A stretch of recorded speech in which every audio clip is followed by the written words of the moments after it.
Alpo just released like a 5-minute clip. Oh man, Talk about that, man. Alpo finally coming out. Do you think they got a movie deal in the making somewhere, brother? Let's talk well, about it. clearly Alpo, Albert Martinez is definitely going to have a documentary, and I want to say followed up by a biographical movie. He's definitely going to have his own biopic.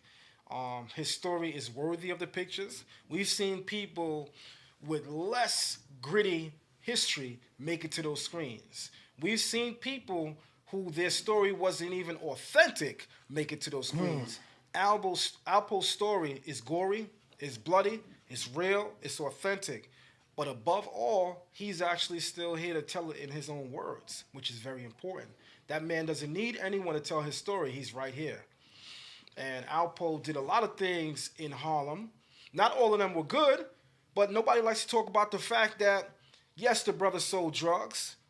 Growing up in an environment and in an area where there weren't too many outlets for us growing up here in New York City. Mm-hmm. And although I'm younger than Alpo by at least 10 to 15 years, I remember what it was like coming up in the early 90s and late 80s and understanding that we wasn't going to get jobs like that, no matter how hard we tried. So I understand from my perspective that people like Alpo, they possess the natural skills and talent to excel, but not necessarily in the corporate world where they were never accepted, and more importantly, never envisioned to be accepted there. Now, I heard during his 5 minutes release video that he released, he also took the brother to the place where he shot and murdered Rich Porter. Yeah, so he drives up. Well, first and foremost, damn, the documentary begins with Alpo getting dressed in his house. Okay. You know, you see a lot of lavish styled hanging curtains, all white drip on the carpet, the all white leather seats and couches, and you just the 60 to 70 inch flat TV that damn near looked like it's a whole movie screen coming from his house. Yeah, I think that was rented. I don't think that's his house. That got to be rented. I don't know, but one thing I do know is that and I know people that was actually there when Alpo came home. Dame Dash threw him a party. Oh wow! I didn't know that. A lot of people don't know that. See, that's inside information. Right, when Alpo came home, Dame Dash threw him a party. I actually know people that was there at that party. Right, so Dame Dash threw him a party, and I want to say, I'm sure that's not the only thing Dame Dash threw Alpo. You understand what I'm saying? So Alpo right now is definitely living lavish, and yes, within that 5-minute snippet, he takes someone that interviewed him over 15 to 16 years ago. Because he said that this was the only person that he trusted to interview him in that moment in time, so he wanted to use this brother again. Right. Takes him back to the scene of the crime, where he says that Rich got in the car, I hit the locks. He said, I gestured over to brother Rich, to Richie, he said, giving him another chance. I asked him the same question. Where'd you get them bricks from? And Richie said, from my connect. And Alpo knew that that was not the truth because Alpo had spoke to his connect, which he had hooked Rich up with. And he said when Rich told him that he got it independently from his own connect, he said that he looked in the back at his man, Little Gary, which was the shooter, and he gave the head nod. And he said Little Gary put 2 in his head.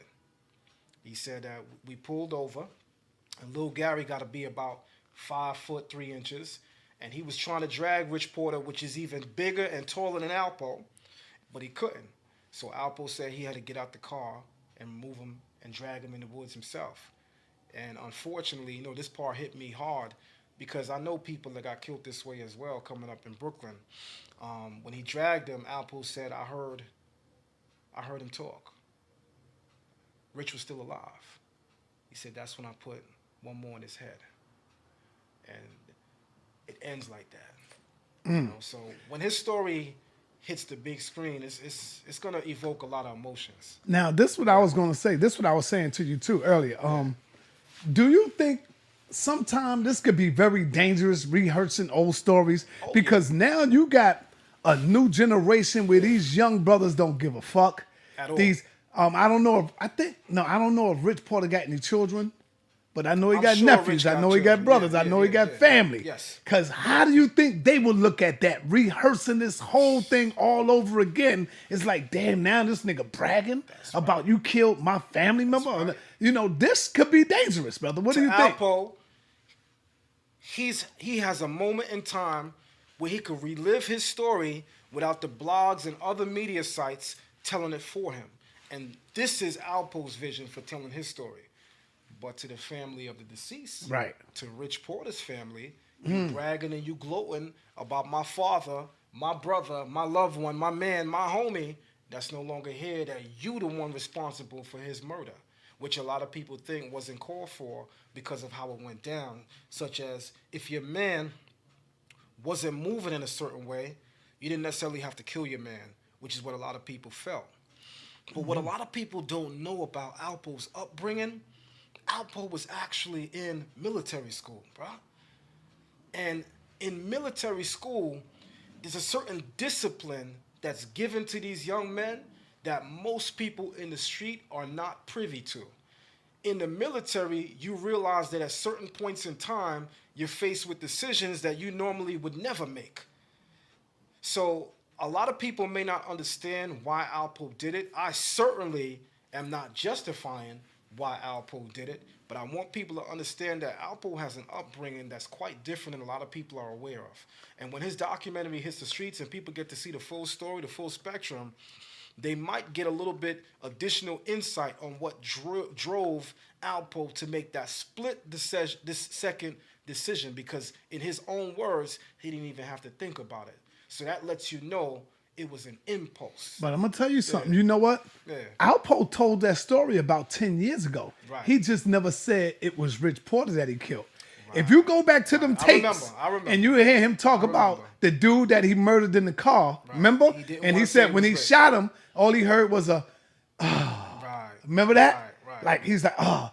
Now we find out that that was Rich Porter you was talking about. Right. That was like 10-something years ago that he told that story. He just never told us who it was. Right. And so I could imagine how AZ is looking right now. Oh, yeah. I could imagine how Gangster Lou is looking right now. Exactly. You know what I'm saying? Exactly. This shit is crazy. Especially Gangster Lou. Yeah. You know, because he's still... That was his I man. don't want to say he's still active. Yeah. But he's definitely on a different level than AZ. AZ took a step back all the way. I agree. You know, AZ was that man in that era, but as a result of what happened to him, he fell back, whereas Gangster Lou kept active for many years. You know what I mean?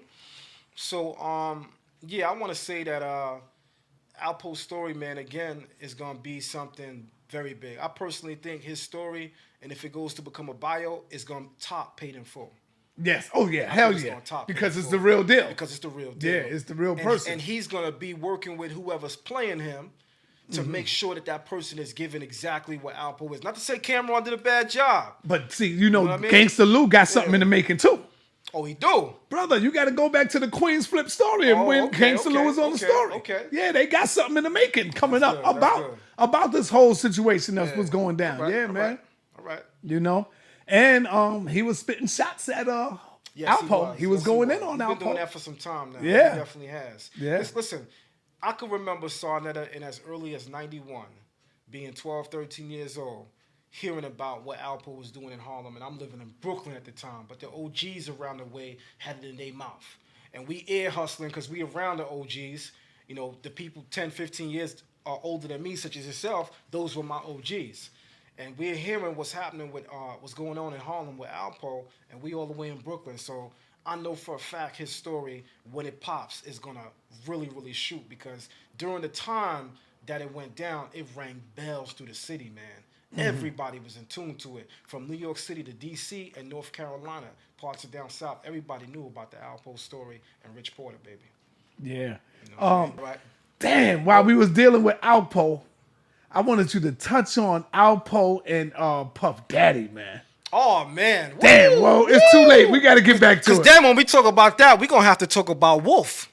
Yeah. And when we start talking about Wolf, we're going to have to start talking about the A-Team.